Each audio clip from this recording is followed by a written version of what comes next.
Hey guys, Al DeMarco here, General Manager, DeMarcoSports.com. It's been a big week for me personally. 35 years I've been married, and if you ask my wife, she'll tell you there's been at least 22 good ones along the way. Yeah, let's just say sometimes it may be the case that I might not be the easiest person to get along with. And it's a good thing she's not here because she would be adding her 2 cents and maybe she would be saying maybe 18 along the way. But that's neither here nor there. Listen, it's been an interesting NFL season so far. To go 5-1 with my best bets in the preseason, when the preseason, without a doubt, no matter the sport or season, no matter the time of the year, is absolutely the toughest time to win money. Well, that is just unheard of as far as I'm concerned. Listen, it is tough. But then to start the regular season, like look at the last 2 weeks, losing back to back best bets involving the Eagles. Bad enough. They're my hometown team, right? But to lose with them in the Monday night game against the Falcons, a game that really I didn't have any right to win, but there was the win right there and the cover. And then they choke in the final minute. And then to go against them last Sunday at New Orleans, a game that they had no right to win, only to watch the Saints. What were they thinking? 3rd and 16? And you allow the one healthy receiver the Eagles have, their tight end, to be open on a 61-yard catch and run? What the hell was going on with New Orleans defense? It was almost bad as Philadelphia's in the final minute against Atlanta's the previous week. Sometimes gambling and handicapping will drive you absolutely crazy. But listen, let's talk about more important things here. I'll have your complimentary play coming up in just a moment. But first of all, let's talk about that crazy little stat that I always told you that is a little trend that I first came up with about 13, 14 years ago. And it's the one that talks about if you could simply pick the straight up winners in games over the first anywhere from 12 to 14 weeks of the regular season, you can make an absolute fortune. And of course, the caveat is that if it was that simple to simply pick the straight up winners, we would all be millionaires, maybe billionaires. Sometimes it's just not that easy. Yet. Um, it's been like money in the bank. Listen, the first week of the season, the straight up winners went 12-4 against the spread. Week number 2, the straight up winners went 13-2-1 against the spread. And last week, ding, ding, ding, the straight up winners, 16 games, 16 covers. So, even though the Cowboys last night, of course, I'm doing this video on Friday, the Thursday night game, Cowboys kicker missed a field goal, cost them the win and cover. Going into week number 4, the straight up winners are 41-6-1 against the spread. 41-6-1 against the spread. Now, guys, I don't know what system you use if you're not buying picks from a handicapper. I don't know what system I use sometimes, especially the last 2 weeks. But again, pick the straight up winner. And I'm telling you, this trend cashes at an 85 to 90% clip over the first 12 to 14 weeks of the regular season. A couple of years ago, it worked almost through week 17. It's just the dumbest little trend that I discovered over a few years ago. Now, let's take it a couple steps further. I told you at the outset of the season, prior to week number 1, traditionally, the favorites come through. It's just always something that I found. Week number 2, generally, the dogs bark back. And in week number 3, I've always found that it's kind of Mets. It's kind of a break-even type of week. So what's happened? Well, gee, Al, let's pat myself on the back. Week number 1, the favorites went 10-6 against the spread. Week number 2, pups bit back. 11-4-1 against the spread. Last week, break even, 8-8. And also, what have I been telling you? That if you like a particular dog, and that dog, you like it a lot, and that dog has a significant take-back price, meaning you're getting a dog price on the money line of about $1.40 or more, I generally would say. I would advise you to go ahead and make a smaller wager on the money line for that pup, because you will find over the course of the season that about 35% of the underdogs are going to win outright. So if your play, again, a best bet is a dog, and you want to make a smaller wager on the money line, and it's more than $1.40, $1.45, right around that range or better. Again, if you think that dog can perhaps win the game outright, I'm not talking about taking the Patriots plus 400, okay? Not some ridiculous dog, but a significant dog that has a chance to win the game outright, do it. Because over the course of the season, you'll probably find that they're going to hit about 35%. So, what have we seen so far? Well, so far, week number one, only 2 of the dogs went outright.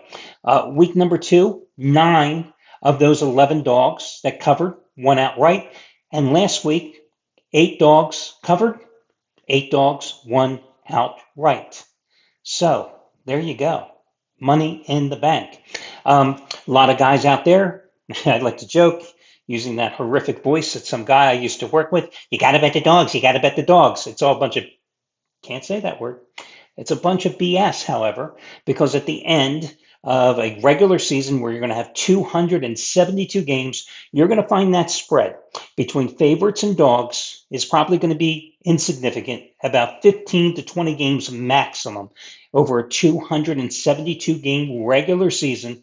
So even though you think the dogs are having this overwhelming advantage through the first 3 weeks of the season, excluding last night's game between the Cowboys and Giants, the dogs are 25, 22, and 1 against the spread. So, yeah, in your mind, you may think the dogs are just doing great, but it's like the fish that got away. It's just something that you think about because that last dog barked. But I'm telling you, over the course of the season, it's just a dream. It's just something that, the media perpetuates this myth, the bad beats. And by the way, what is this BS? I mean, it was cute when Al Michaels a couple of years ago used to hint about, oh, this kick is going to be important to some people, but not so important to other people. Christ's sake, these damn NFL teams are advertising betting in sports books everywhere. Just come right out and say, hey, if this, can't say that word either, if this guy makes the damn kick, Cowboy bettors are going to cover the spread. What are we beating around the bush for Christ's sake? You're being deluged, just overwhelmed with betting ads and betting materials. What are we being cutesy for anymore? Al should have retired years ago, but all these announcers, let's just come out and call a spade a spade. Jesus Christ. Okay, I feel better now. How about you? Okay, listen, this card is not overwhelmingly good. I have to be honest with you. I don't find a lot of value in this card. So let's get to what I would consider my top play. And in terms of my NFL free selections, oh, geez, God. Last week, let's see, I went 1-2 with my free picks, right? With my NFL free picks. And one of them, by the way, I did the report on a Wednesday. I gave you San Francisco. Later in the week, San Francisco's injuries, took a turn for their worse.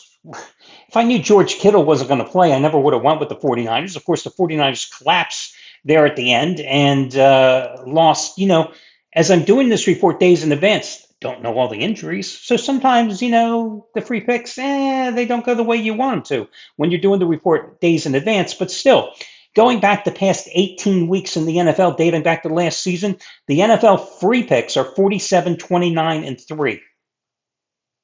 Not too bad with the picks I'm giving away. So today, I would say for Sunday, my top free selection would be Cincinnati. Yeah, I know the Bengals are 0-3. I know the Carolina Panthers have more wins than the Bengals. I know Carolina looked great, beating the Raiders with Andy Dalton. But Christ's sake, it's the Raiders they beat. I mean, every dog has its day. Every squirrel finds its nut. We can talk about whatever cliche you want, but it's kind of like a must-win for Cincinnati. Of course, last Monday night, it was a must-win for Cincinnati, and that didn't pan out, right? But it's a short week. It's on the road. Cincinnati 0-3. Doesn't it seem like everything's against the Bengals? They're going against their one-time quarterback and Andy Dalton, who's 2-1 against them since he left. Seems like everything is against the Bengals. This is the time they're going to win. Listen, the Bengals offense didn't have any problems moving the ball against Washington. The offense is healthy and rolling. 436 yards against Washington. Joe Burrow, 29 for 38, 324 yards, 3 touchdowns. The Bengals didn't punt. They didn't have any turnovers. Burrow has all his receivers back. They're going to put points on the board against Carolina. Hell, Carolina's pass defense is allowing opposing quarterbacks to complete 71% of their passes. The Raiders quarterback had 276 yards passing. And if you're going to beat Cincinnati, the way to do it is to take advantage of their porous run defense. In case you haven't noticed, Carolina doesn't run the ball particularly well. And because the Bengals are off to that 0-3 start, you have a line that is depressed. You have Cincinnati minus 4.5. If the Bengals had beaten Washington, I think Cincinnati would be a 7.5-point favorite. To me, this is a value play. This is like your Costco play of the day. So take Cincinnati at 4.5, buy down that half point if that line is anywhere between 3 and 4.5, and ride the Bengals. Now, the rest of the card is where the issue is. I lean a little toward Arizona against Washington because although Washington looked like the second coming of Christ on Monday night, I still think Washington has a lot of deficiencies. And again, now you have Washington, short week on the road. Jaden Daniels, the return to norm, 21 for 23, 254 yards, 2 touchdowns, and a running TD. I mean, Washington, 0 turnovers on the season. Washington has scored on each of its last 13 full offensive series, offensive drives. Those are not numbers that are sustainable. So something has to give. Now, Arizona's coming off a 20-13 home loss to Detroit, and the Lions should have won that game, I think, by 3 touchdowns. I mean, they totally dominated on the box score. And the Cardinals couldn't stop the Lions from running the ball, 187 yards rushing, and the Commanders can definitely run the ball well, but I do think it did help Washington, the fact that they didn't go back home. Instead, they flew directly to Phoenix after the Cincinnati game, and they're using the Arizona State facilities this week to prep for this game. But I think that Arizona would be the play here. But again, that's just a hunch. And just, thinking about the game. Another game I was thinking about is Houston, minus 6.5 against Jacksonville, a team that is deservedly 0-3 after getting their asses kicked on Monday night. Again, a team on the road, and this is a second straight road game for a team that has a lot of injuries and hasn't played well and whose offense just seems so out of sync. I mean, Trevor Lawrence, his last 7 games, 57% completions, 9 touchdowns, 8 interceptions. Jacksonville, 1-8 in its last 9 games straight up, 2-7 against the spread in that stretch. These Jaguars just don't look good. And Doug Peterson, a guy who was known for his ability to put together offenses, this team looks lost. The problem with Houston, however, and again, I'm doing this report early on Friday, is you don't know who's going to be available for the Texans. I know Evan Engram is probably not going to play for Jacksonville and miss his 3rd straight game, and he's a key part, obviously, of that offense. But for Houston, going into Friday, Tank Dell hasn't practiced all week. Nico Collins practiced on Wednesday, didn't practice on Thursday, so 2 of their top 3 receivers, I can't tell you what's going to happen.